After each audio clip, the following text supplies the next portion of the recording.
Good morning everyone. একটা নতুন blog নিয়ে আজকে সানডেতে তোমাদের সামনে চলে এলাম। তো আজকে ভেবেছি যে সানডে আর মানডে দুদিন ছুটি, যেহেতু হোলি আছে মানে দোল আছে আমাদের বাঙালিদের, তো এই দুদিন মিলিয়ে একটা ব্লগ করব, আলাদা আলাদাভাবে করব না।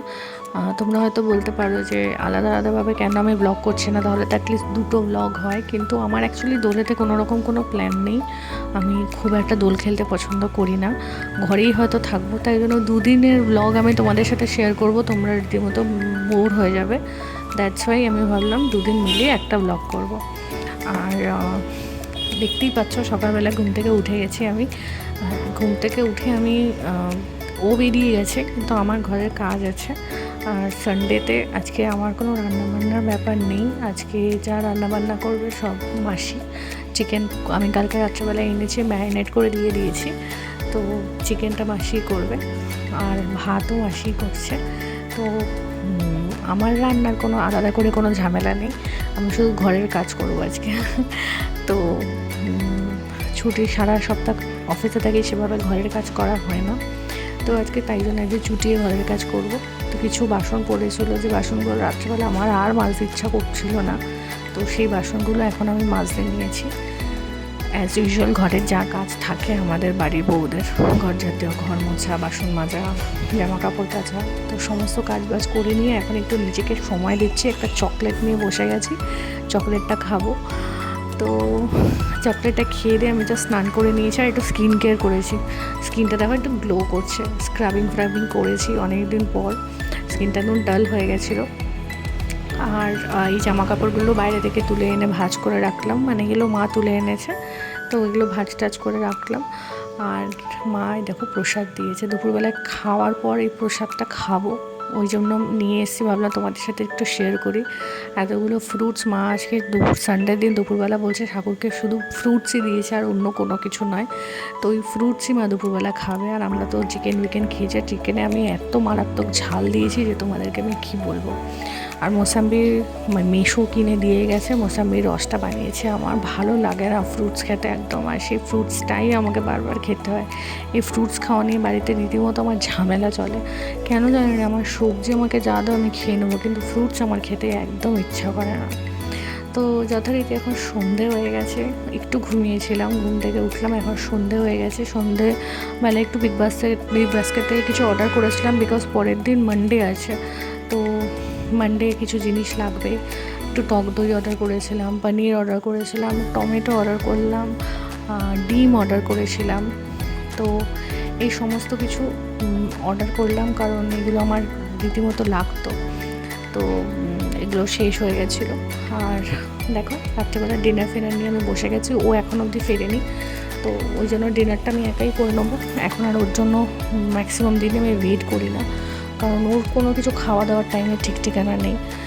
পরের দিন সকালবেলা আমার দেখো আমাকে ভূত করে চলে গেছে ও রীতিমতো। আর আজকের দিনটা খুবই বাজে গেছে তোমাদের সাথে, মানে আমি কি বলবো সেভাবে আমি শেয়ার করে উঠতে পারিনি। কিছুটা শেয়ার করলাম, তাহলে তোমরা বুঝতে পারবো। রং মাখিয়ে গেছে, আমি স্নান টান করে শ্যাম্পু করলাম। দুপুরবেলা আমি খেতে বসেছি, তখন আবার এসেছে ও আমাকে রং মাখাবে বলে, আর সেটা নিয়ে আমার ওর মধ্যে ভীষণ ঝামেলা। দেখো সকালবেলা ও পুজো টুজো দিয়ে গেছে আজকে ঠাকুরকে, আর মালা ফালা পরিয়ে ঠাকুরকে পুজো দিয়ে গেছে। তো আমার তো পিরিয়ড চলছে, আমি পুজো দিতে পারিনি। ইচ্ছা ছিল আজকের দিনটা পুজো দেওয়ার, কিন্তু লাক খারাপ, পুজো দিতে পারিনি। তো কিছু করার নেই। আর আমি আজকে রীতিমতো রং ঠং মাখিয়ে যাওয়ার পর আমি শ্যাম্পু করে নিয়েছি, যে না ও যাতে আর রং লাগাতে না পারে, সেই জন্য সমস্ত রং ঠং উঠিয়ে আমি শ্যাম্পু করলাম। আর রাত্রেবেলা যেহেতু মাথায় তেল দিয়েছিলাম, ও সেই এসে আবার রং লাগিয়েছে, আর সেই নিয়ে ওর সাথে আমার রীতিমতো তুমুল ঝগড়া। মানে কালকে এই দুপুরবেলার পর থেকে পুরো ঝগড়া। আর এই যে আমি এখানে ভাত বসিয়ে দিয়েছি, আর পনিরটা ওইদিকে হচ্ছে গ্যাসে। তো এখানে একটুখানি খুব খিদে পেয়েছিলো বলে কর্ন সেদ্ধ করে নিয়েছি, কর্ন বয়েল করেছি, সে কর্নটাই আমি খাবো। আর এটা আমার আরও খুব ফেভারিট একটা জিনিস, খেতে আমাদের খুবই ভালো লাগে। তো যখনই একটু খিদে পাই আমরা এই কর্নটাকে বয়েল করে নিই, আমাদের সবসময় স্টকে থাকে আর কি, সেই কর্নটাই খেয়ে নিই আর কি, উল্টোপাল্টা কিছু খাই না সেরকম। আর দুপুরবেলা আজকে লাঞ্চ নিয়েছি দেখো পনির, টক দই আর শসা। এবার এই দুপুরবেলা খাবারটা খেতে বসা থেকেই যত ঝামেলা আমার আর ওর মধ্যে, মানে একটুখানি তোমাদের সাথে ভিডিও শেয়ার করছি, সেটাতেই তোমরা বুঝতে পেরে যাবে যে আমার হোলিটা আমি কীরকম কাটিয়েছি অ্যাকচুয়ালি। তো চলো সঙ্গে থাকো, বাদ বাকি আমি তোমাদের সঙ্গে আবার পরে আসছি। ওকে, দেখতে থাকো। দাঁড়িয়ে থাকো ওখানে, না আমি যাবো না। তুমি আমাকে সকালে লাগিয়ে ভূত করে গেছো।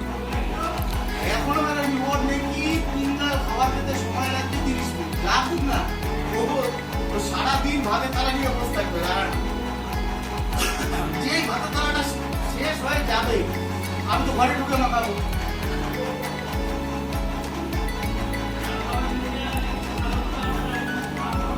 খারাপ হবে। তুমি তো আমাকে সকালে লাগিয়ে গেছো, ভূত করে গেছো তো। কে বলেছে একবারই রং লাগাতে হবে, তার বেশি লাগাতে যাবে না? ওটাই লেখা আছে। তোমার মায়া দেওয়া হয় না আমার ওপর না?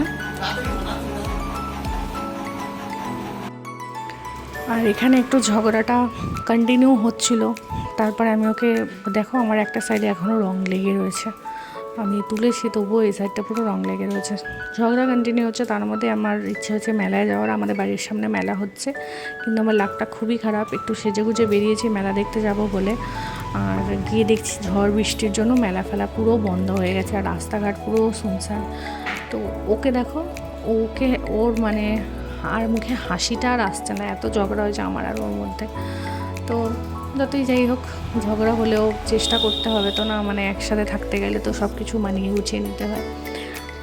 তো ওকে দেখো এরকমভাবে মানে রং ওঠানো অনেক চেষ্টা করেছি, রং উঠছেই না, এরকম অবস্থা। আর রাস্তাঘাটের অবস্থা দেখো পুরো শুনশান, মানে একটা লোক নেই রাস্তাঘাটে। আমরা বেরিয়েছি কটা বাজে, তখন 8:30 হবে, রাস্তাঘাটে কোনো লোক নেই, আর এরকম বৃষ্টি পড়েছে, যার জন্য মেলাতে একটা দোকানও খোলা নেই। কী করবো, একটা ব্রেড নিলাম, একটুখানি দুধ নিলাম, নিয়ে চলে এলাম। আর যখন ফিরছি তখন এত সুন্দর হাওয়া দিচ্ছে, জাস্ট মানে আমার এত ভালো লাগছিলো, ভাবলাম না একটু তোমাদের সাথে শেয়ার করি। এত সুন্দর হাওয়া দিচ্ছিলো, মনে হচ্ছিলো বাড়িতেই ঢুকবো না। বাড়ির বাইরে থেকে আর এখানে একটু সমস্যা, একটু ঝড় বৃষ্টি হলে একটু হাওয়া দিলেই কারেন্ট চলে যায়, কেন জানি না, ভগবান জানে। তো দেখো কি সুন্দর হাওয়া দিচ্ছে, আমার এত ভালো লাগছিলো কতদিন পর, যে মানে মনটা জাস্ট মানে কি বলবো আর ফুরফুরে হয়ে গেল এই হাওয়াতে, এত মনটা ফ্রেশ হয়ে গেল, মনে হচ্ছিল না সব মন খারাপগুলো চলে গেল আর কি। আর এই দেখো তোমাদের সাথে একটু শেয়ার করেছি, অনেক দিন পর আজকে উপরে গেছিলাম, একটু বসেছিলাম, আমরা সবাই মিলে গল্প করছিলাম, তাই জানলা দিয়ে তোমাদের সাথে ভিউটা শেয়ার করলাম। হয়তো প্রপারলি তোমরা দেখতেও পাচ্ছ না, বাইরে বেশ ভালো হাওয়া দিচ্ছে। আর এলাম, এসে রাত্রেবেলা ডিনার করলাম, ডিনার ফিনার করে একটু স্কিন কেয়ার করলাম। কেমন একটু রোগা লাগছে না আমাকে? আমারও মনে হচ্ছে একটু রোগা লাগছে আমাকে। তো যাই হোক, চলো টাটা, গুড নাইট, সবাই ভালো থেকো, সুস্থ থেকো। হ্যাঁ।